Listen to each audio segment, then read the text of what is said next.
To something lighter now, and something we're all been expecting. The Prime Minister Jacinda Ardern and her partner Clarke Gayford will be welcoming their first child any day now. Following the birth, the new parents are expected to pose for photographs outside the hospital, as well as take questions from the media. But what will it be like to grow up as the child of the Prime Minister? Katie Scotcher has a crystal ball. That's lovely to see you.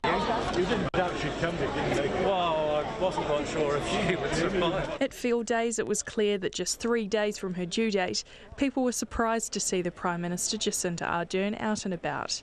Swarms of camera crews and members of the public followed Ms Ardern around the agriculture event in Hamilton to try and catch a glimpse of her baby bump. Prime Minister, you're heavily pregnant. You're at the field days. How are you feeling? Heavily. It feels like a very... I apologise. You're almost due. Yeah, that's right. How are you going? Yeah, absolutely fine. Ms Ardern spent 2 hours, chamomile tea in hand, posing for selfies and strolling through stalls. Cheers. A fascinated public and media has followed the Prime Minister's every move since she announced her pregnancy in January. And that's not likely to change when her baby is born. Ms Ardern is only the second leader in the world to have a child while in office. Scotcher recalls the day his father David resigned as Labour leader in 2013.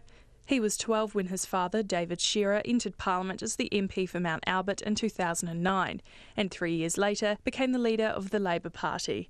He says he was always proud watching his dad do what he loved, but the day he resigned was tough on the teenager. I remember I was walking home from school the day it happened, and I got a call from my mum, and she said, there's a few reporters outside the house, so maybe duck down like a neighbour's driveway and come around the back to avoid talking to them. And I remember sort of being quite annoyed, actually, just because I was thinking, well, this is my sort of home and my family and stuff, and all of a sudden there's people who are really interested in what's going on. As soon as he got home, he went to his room, plugged in his electric guitar and played it loudly to annoy the reporters outside. Scotcher says his peers were always asking about his father. People sort of going, your dad's wrong, or the party is wrong, or something like that, and that was kind of them going, you probably think the same as your dad, so I don't like you, or something like that. And I found that a bit sort of insulting, really. It's people thinking that I am exactly who my father is, or exactly what he's sort of doing in his life, when actually I'm my own person and I've got my own sort of identity. He has some advice for Ms Ardern's unborn child.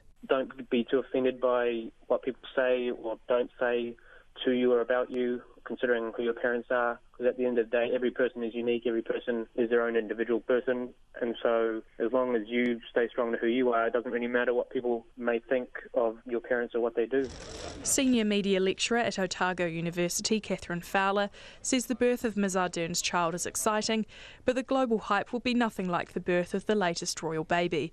She thinks it'll be a test case for New Zealand media. There should be space given to her to not be perfect and even to fail, or I would like to think that as an ordinary woman she can tweet about what's going wrong as well as what's going right and not be taken down by the media for that. Clinical psychologist Catherine Gallagher says she has no doubt people will always be fascinated by the child or will want to be its friend. How the child responds to that attention will depend on how it's raised. A lot of that comes down to family values and actually has this child been brought up to believe the hype, or have they been brought up to, actually you still have to tidy your room and you still have expectations and you still follow the rules, and I might be the Prime Minister by day, but when I come home I'm still the one telling you need to do your homework. Ms Ardern is expected to be on maternity leave for 6 weeks, and while she is away, Winston Peters will be acting Prime Minister.